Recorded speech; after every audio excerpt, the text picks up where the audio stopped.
여러분 오래간만에 마가복음을 또 읽게 되네요. 예, 계속해서 마가복음을 보다가 우리가 이제 어버이주일, 어린이주일로 다른 성경을 좀 보게 되었죠. 마가복음은 마가가 기록했는데 성경을 굉장히 좀 박진감 있게 어떤 가르침이나 어떤 강의, 예수님의 설교의 중심이 아니라 예수님이 무엇을 했는지 어떤 일이 일어났는지 좀 더 초점을 두고 있어서 굉장히 빠르게 마가복음 진행이 되어지는 느낌이 좀 있는 그런 책입니다. 예수님께서 세례 받으시고 병자를 낫게 하시고 귀신도 내어 쫓으시고 또 가르치시기도 하고 수많은 일들을 하죠.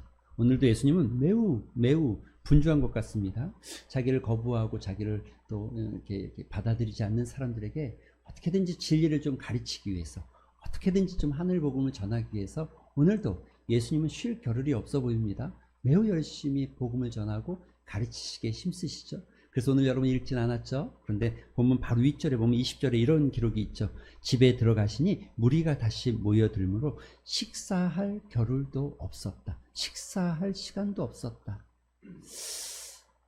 제가 말씀을 묵상하면서 이런 생각이 들었어요. 나는 언제 무슨 일 때문에 밥 먹지 않을 만큼 집중하면서 일해본 것이 있었나? 밥 먹지 않을 만큼, 식사를 거를 만큼 내가 소중한 일이 있었나? 여러분 어떠세요? 여러분 그런 일이 있습니까? 여러분 어떤 일에 정말 밥을 안 먹어도 밥을 못 먹을 만큼 정말 그 일에 집중하고 마음을 쏟은 일이 있습니까? 예수님은 우리에게 가르치시고 진리를 알려주시고 우리를 사랑하는 일에 있어서는 정말 조금도 양보하지 않으셨던 것 같아요. 우리는 그저 살 빼기 위해서, 다이어트하기 위해서 식사를 거르기는 해도 정말로 어떤 일에 집중하면서 밥 먹지 않을 만큼 그 일에 정말 최선을 다하고 밥을 못 먹어도 내가 그 일은 하겠다 이런 마음으로 한 경우가 뭐가 있었는가? 돈을 벌기 위해서요? 아니면 친구나 연인을 좀 기쁘게 해주기 위해서 이런 일들 때문에 밥을 거르시면서까지 집중하셨습니까? 그런데 우리가 진짜 밥을 거르지 않고 밥을 거를 만큼 집중해야 되고 정말 최선을 다해야 되는 것이 있다면 그것을 한마디로 요약한다면 그나마 우리가 사명이라고 이야기할 수 있을 것 같습니다. 다른 말로 하면 인생의 목적이라고 말할 수 있겠죠. 어떤 분이 미국에 가서 30년간 살았답니다. 그러면서 목사님에게 이런 질문을 한 글이 있더라고요. 저는 미국에 와서 30년째 직장 생활하며 살고 있는데 교회 생활은 열심히 하지만 너무 생활이 몸이 건조합니다. 나는 과연 어떤 인생을 살아야 하는지 그리고 자녀들에게는 무엇을 가르쳐야 하는지 잘 모르겠습니다. 그 밑에 목사님이 답을 달았어요. 이렇게 달았더라고요. 미국에 살아가는 사람은 세 종류의 사람이 있습니다. 첫 번째 사람은 생존을 위해서 사는 사람이 있습니다. 그래서 그런 사람들은 이 땅에서 이민자로 먹고 살기 위해서 부지런히 일하고 열심히 일해서 미국에서도 집도 사고 차도 사고 아이들 공부도 시키고 나름 열심히 살아갑니다. 그래서 이런 사람들은 그런데 왜 미국에 사는지 또 누군가 그런 걸 물어보면 그냥 사는 거야. 열심히 살면 되지 라고 주로 대답하는 사람들입니다. 두 번째 사람은 이런 사람이 있습니다. 세상의 풍요를 누리기 위해 사는 사람이 있습니다. 돈과 명예와 지식을 남보다 더 많이 얻어서 이 세상의 풍요를 누리고 안락한 삶을 살기 위해서 그것이 목적이 되어져서 모으고 애쓰고 수고하고 사는 사람들이 있습니다. 그런데 세 번째 사람은 미국에 이민 와서 사는 세 번째 종류의 사람은 이런 사람입니다. 자기가 여기에 왜 있는지를 아는 사람, 왜 이런 일을 해야 되는지를 아는 사람, 조금 더 정확하게는 하나님이 주신 사명이 뭐고 내가 살아갈 인생의 목적이 무엇인지를 발견하고 사는 사람입니다. 여러분 혹시 미국의 그 영향력 있는 여성 중에 잘하는 사람 한 사람 있죠? 오프라 윈프리. 예. 우리가 다 아는 사람들이잖아요. 알잖아요. 토크쇼의 여왕이죠. 이 오프라 윈프리가 책을 하나 썼어요. 책 제목이 뭔지 아십니까? 아주 간단해요. 이것이 사명이다. 이것이 사명이다. 이렇게 썼어요. 여러분 이 책의 내용을 간략하게 요약하면 이렇습니다. 이런 거예요. 첫째, 남보다 더 가졌다는 것이 축복이 아니라 사명이다. 물질이나 지식이나 명예도 마찬가지다. 두 번째, 마음이 아프거나 몸이 아프거나 고난이 와서 아프다면 이것을 경험함이 나처럼 아프고 고난당하는 이웃을 위로하고 도우라는 사명이다. 세 번째, 남보다 더 설레는 게 있다면 그것은 망상이 아니라 사명이다. 사명. 네 번째, 남보다 부담되는 것이 있다면 그것은 강요가 아니라 사명이다. 하나님이 나에게 다른 사람을 위해서 중보 기도해야 하거나 무엇인가 부담을 주셨다면 그것은 부담이 아니라 사명이다. 사명. 사랑하는 성도 여러분, 여러분의 인생의 사명이 발견되길 소망합니다. 인생의 목적이 발견되길 소망합니다. 그래서 밥을 먹지 않아도 막 즐겁게 하고 싶은 일, 이것을 위해서라면 정말 내가 최선을 다하고 싶은 일. 사실 인생은 사명입니다. 사명이 인생을 결정하는 겁니다. 우리가 어떻게 살았는지에 대한 결정은 우리가 어떤 사명을 가지고 얼마큼 살았는지에 따라서 결정되는 겁니다. 그래서 여러분, 스위스의 유명한 철학자 중에 이런 사람이 있습니다. 칼 힐티라는 사람이 있습니다. 이 사람은 이런 얘기를 합니다. 뭐라고 얘기하냐면, 사람이 생애에서 가장 최고의 날은 자기 인생의 사명을 발견하는 날이다. 우리 인생의 가장 최고의 날이 언제입니까? 대학을 합격한 날, 결혼한 날, 자녀를 낳은 날, 취업한 날, 또 아이를 결혼시키고 고시공부에 합격한 날입니까? 가장 최고의 날은 자기의 삶의 목적, 사명을 발견한 날이라는 거예요. 우리는 확고한 인생의 목적, 사명을 가질 때 인생을 어떻게 살아야 되는지, 얼마큼 살아야 되는지, 어떤 모습으로 살아야 되는지를 알 수 있게 되고 결정하게 된다는 거죠. 그래서 사명이 그 사람을 결정하는 것이고 그 사람 인생을 결정하는 겁니다. 따라가는 인생이 아니라 나의 사명을 가지고 살아갈 때 우리 삶에는 원동력이 생기고 우리 삶에는 에너지가 생기는 거죠.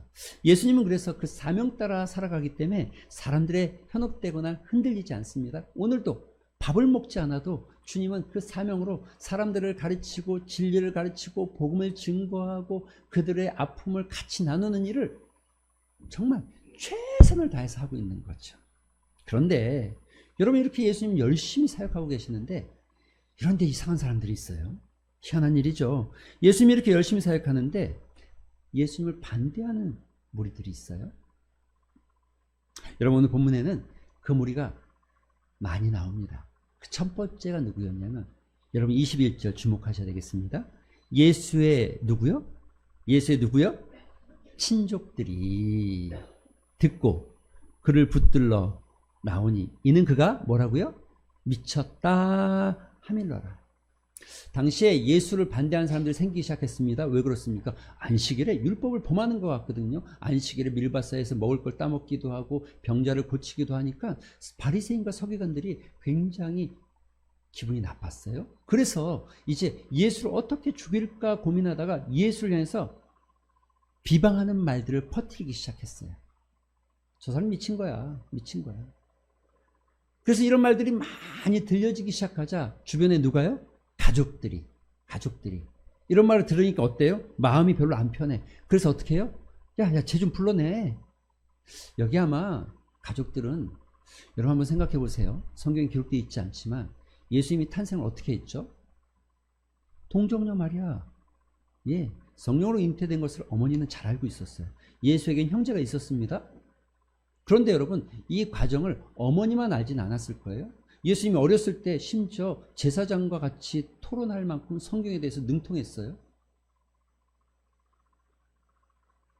조금만 생각해 보면 예수가 내 아들이지만, 내 조카이지만, 내 형이지만, 내 오빠이지만 저분은 특별한 사람이야.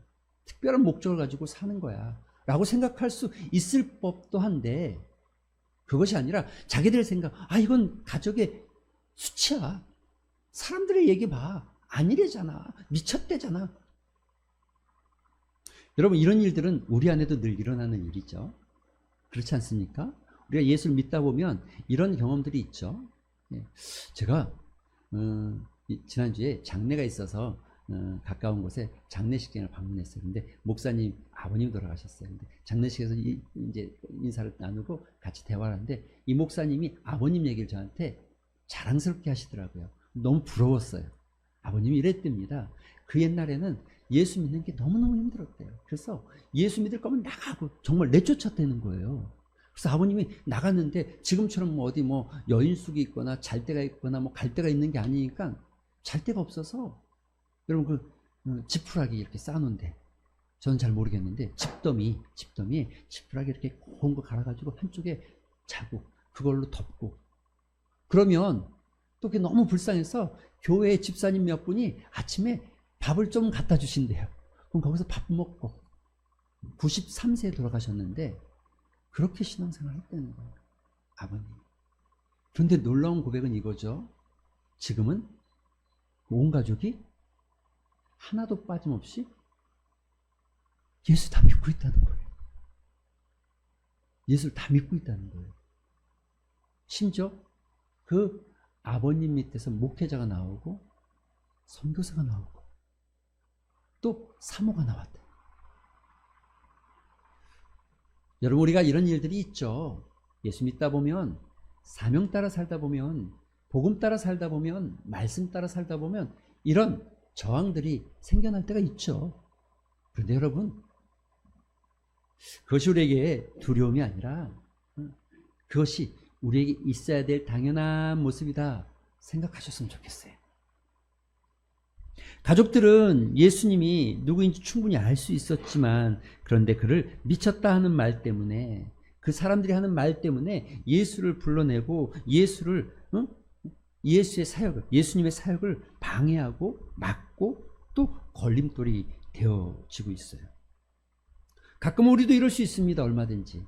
그냥 들려지는 소리와 이야기 때문에 하나님의 뜻이 어디 있는지 분별하지 않고 그냥 들려지는 이야기 때문에 우리의 마음이 그쪽으로 가다 보면 하나님의 뜻을 따라가는 것에 걸림돌 역할을 하는 경우들도 생겨납니다.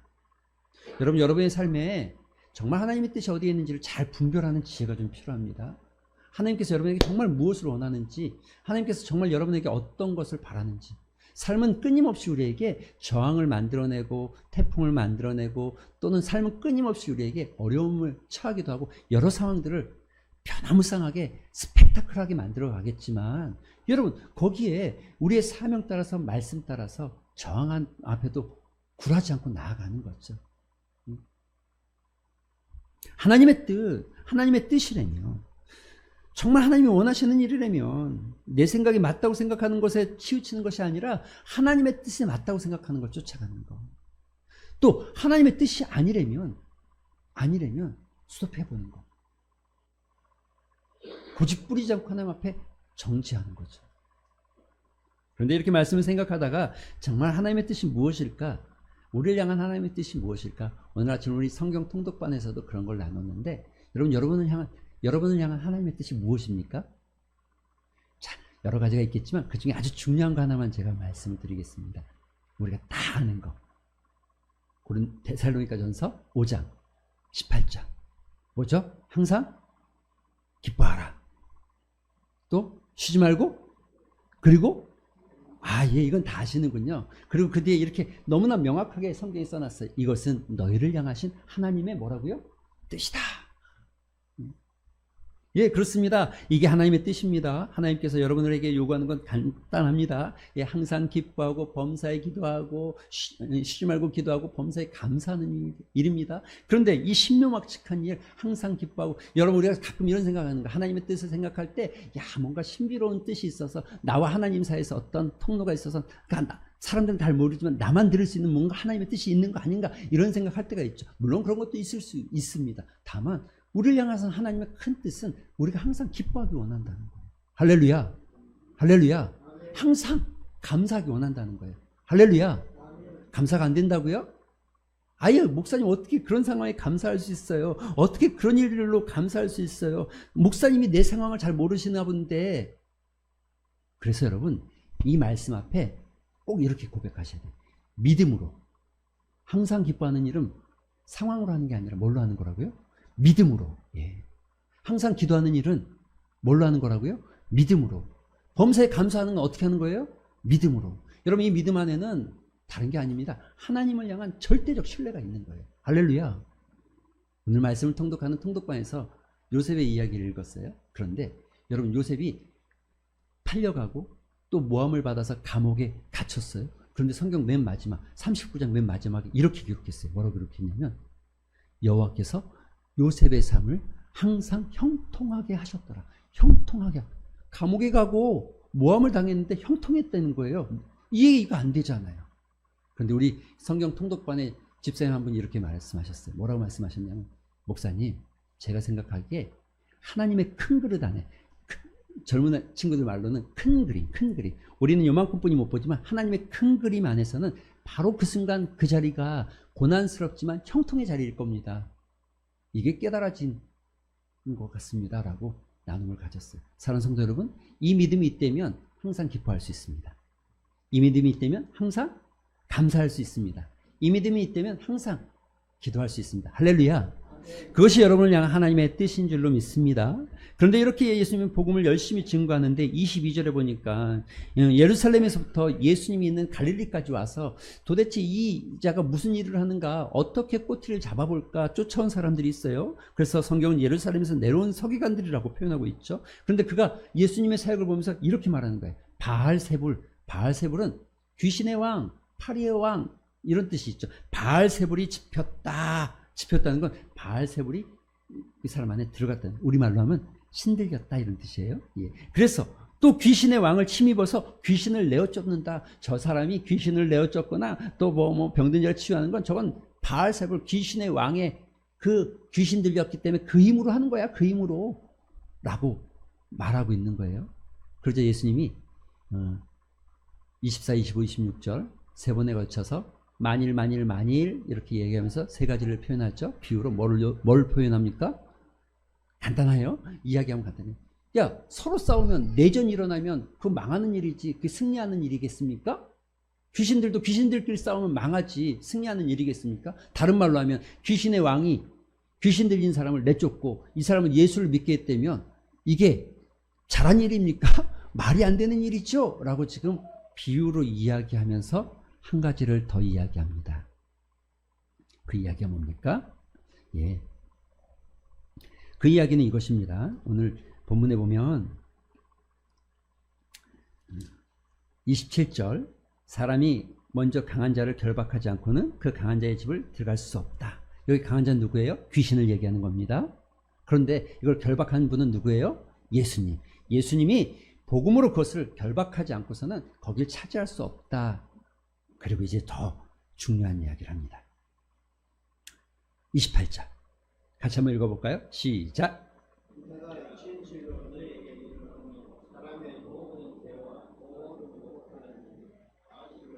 예, 하나님은 우리가 생각하는 것보다 훨씬 크신 분입니다. 여기에 모든을 강조하고 있어요.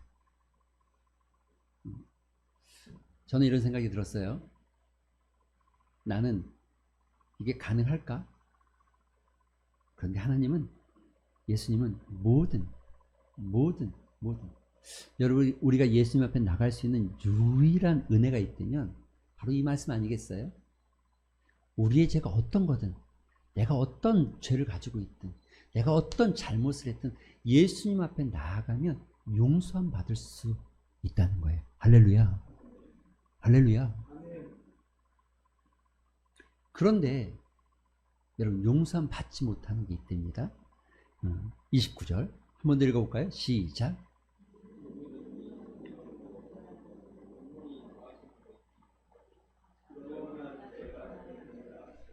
여러분, 성령을 사하시면, 성령을 모독하면 사함을 받지 못한다는 거예요.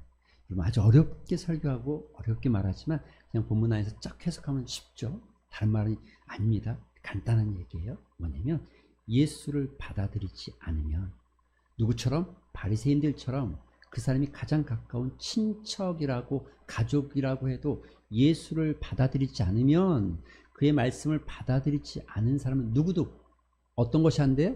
사함을 받을 수가 없다. 예수 그리스도의 피가 아니고선 사함 받을 수가 없다는 거예요. 할렐루야. 여러분 잘 한번 생각해 보세요. 여러분 예수 앞에 나왔습니다. 그런데 아직도 예수님 앞에 내 죄를 내려놓지 못하고 내 죄를 말하지 못하고 감추고 있는 게 있습니까? 그래서 나는 이분은 내 죄를 사할 분이 아니라고 생각해서 그래서 여러분의 그 속의 깊은 죄악들을 아직도 예수님 앞에 고백하지 못하고 겉으로는 멋진 사람처럼 괜찮은 사람처럼 살고 있는 것은 아닙니까? 사함받지 못한다는 건 아주 간단해요. 여러분이 내가 예수님께 내 죄를 고백하면 그분이 나를 용서해 줄 것이라는 믿음을 가지고 있지 않은 사람, 그 사람 영원히 사함받지 못합니다. 다른 말로 자기의 죄를 고백하지 않은 사람 영원히 사함받지 못합니다. 하나님 앞에 나와 있는 친척이라고 할지라도 성경을 너무너무 잘 알고 있는 율법학자 바리새인 서기관이라 할지라도 자기의 죄가 무엇인지 그것이 얼마나 무거운 죄인지를 고백하지 않은 사람은 사함받지 못한다.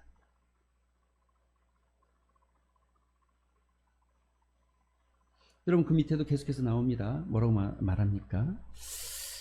이는 그들이 말하기를 더러운 귀신이 들렸다. 더러운 귀신이 들렸다. 누굴 향해서 말하고 있는 거예요? 예수님을 향해서 말하고 있는 거예요. 예수님한테 뭘 말하고 있냐? 저 사람은 더러운 귀신이 들렸어라고 끊임없이 이야기하고 있는 거예요. 끊임없이 반복적으로. 이게 시제가 반복적 시제거든요. 끊임없이 이야기하고 있는 거예요.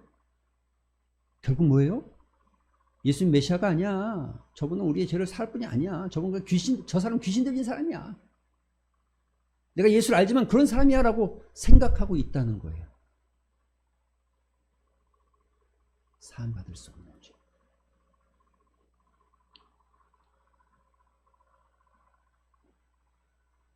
더러운 귀신 들렸다라고 끊임없이 예수를 거부하고 있고 받아들이지 않는 죄. 주님은 오늘도 동일하게 우리에게 이렇게 하십니다. 볼지어다 내가 문 밖에 서서 문을 두드리노니 누구든지 문을 열면 내가 너에게로 들어갈 거야. 내가 너에게 들어갈 거야. 너의 삶 가운데 내가 들어갈 거야. 너의 삶 가운데 내가 함께 할 거야. 누구든지 문을 열면 너는 나로 더불어서 나는 너로 더불어서 먹고 내가 너와 함께 할 거야. 그런데 꽁꽁 문을 닫아놓고 열지 않는다면, 그래서 주님이 들어갈 수 없다면 영원히 사함받지 못하는 겁니다. 예수님이 이렇게 말씀하고 있는데도 여전히 그때 또 예수의 어머니와 동생들이 또 찾아왔습니다. 그래서 사람을 보내서 예수를 불러내는 거예요. 밖으로 불러내고 있는 거예요. 그래서 예수님이 이렇게 말합니다. 누가 내 어머니고 누가 내 형제냐? 우리가 여기를 착각하면 마치 예수님은 형제자매도 없고 부모도 없는 불효자식처럼 느껴지지만, 여러분 우리가 지난주에도 보고 지난주에도 보았잖아요. 성경이 얼만큼이나 우리가 세상에서 말하고 있는 효보다 성경이 얼만큼이나 효를 강조하고 부모 공경을 강조하고 있는지 우리가 알잖아요. 여기에 지금 말하는 건 누가 내 편이냐는 거야. 누가 아무리 가깝다 할지라도, 아무리 너희가 내 옆에 있다 할지라도, 아무리 너희가 예배당에 나왔다 할지라도 너희의 죄가 사함받지 않고, 너희가 나를 받아들이지 않고, 너희가 예수를 나를 구주로 받아들이지 않고, 내가 너희의 목자임을 인정하지 않으면 내 형제도 아니고 내 자녀도 아니고 어느 편에 있을 거냐는 거죠. 누가? 사랑하는 성도 여러분, 말씀을 좀 맺겠습니다. 오늘 우리에게 주는 이 도전은 뭡니까? 여러분 한 번이라도 예수 믿기 시작하면서 정말 내 죄가 어떤 것인지, 그래서 주님, 나의 부족함과 나의 죄악을 주님 앞에 정말 내려놓고 주님만이 나의 죄를 사할 수 있는 분이심을 고백하면서 내 삶을 드러내 보신 적 있으십니까? 여전히 예수의 이야기는 들려지지만 그냥 그런 사람이야 정도로 치부하면서 신앙생활하고 있지는 않으십니까? 또 한번 생각해 보시기 바랍니다. 진짜 이게 하나님의 뜻인데, 이 하나님의 뜻과 내 뜻이 부딪히기 시작할 때, 내 원함이 부딪히기 시작할 때 우리는 어디를 따라가고 있습니까? 정말 하나님의 뜻에 거하기를 기뻐하고 하나님의 뜻을 따라 사명을 따라 나아가고 있습니까? 우리 이 시간 이 두 가지의 기도 제목 가지고 한번 같이 기도한 시간 가졌으면 좋겠습니다. 같이 기도하실 때에 여러분 이 두 가지를 잘 생각하시고 기도하셨으면 좋겠어요. 정말 주님이 나의 구세주이시고 나의 목자시고 나의 영원한 생명임을 고백하는 시간, 나아가서 하나님의 뜻이라면 내 뜻이 아니라 하나님의 뜻이라면 그 뜻 안에 거하기를 소망하는 마음, 이 두 가지 마음 가지고 오늘 말씀 생각하면서 잠시 한번 기도하는 시간 가질게요. 기도하겠습니다. 아버지 하나님 감사합니다. 하나님, 우리가 거룩한 척, 괜찮은 척, 착한 척, 멋있는 척 살아가고 있지만 내 안에 숨겨놓은 수많은 죄들이 여전히 감춰져 있고 가려져 있음을 고백합니다. 주님을 나의 구세주로 용서할 수 있는 분으로 아직도 인식하지 못하고 내 죄를 감추고 있는 것은 아닌지 우리의 모습을 돌아보게 하시고, 정말 내가 마당만 밟고 가는 인생이 아니라 살아계신 주님을 만나고 그분 안에서 내 삶이 치유되어지고 회복되어지는 역사를 경험케 하여 주시옵소서. 하나님의 뜻이라면 그 뜻 안에 거하기를 소망합니다. 하나님의 뜻이라면 그 뜻이 내 삶을 이끌어갈 수 있도록 내 삶을 주님께 내어놓는 믿음의 삶을 살게 하여 주시옵소서.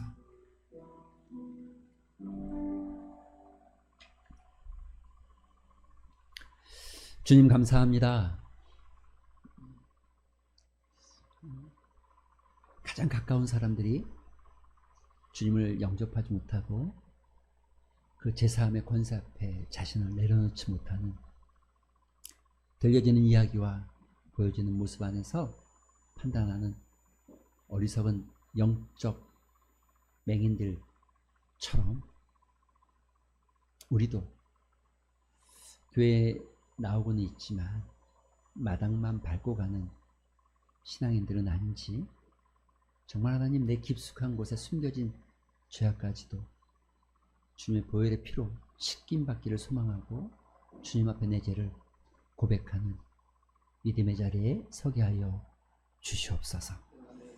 주님, 내 뜻과 하나님의 뜻이라면 주님처럼 그 뜻을 따라가고 사명을 따라가고 내 인생의 목적을 따라가는 것이라면 밥을 먹지 않아도 배부르고 기뻐할 만큼 집중하게 하여 주시옵시고, 주님 뜻이라면, 주님의 원하심이라면 기꺼이 따라가는 믿음의 삶으로 나아가게 하여 주시옵소서. 감사드리며 예수님의 이름으로 기도합니다. 아멘.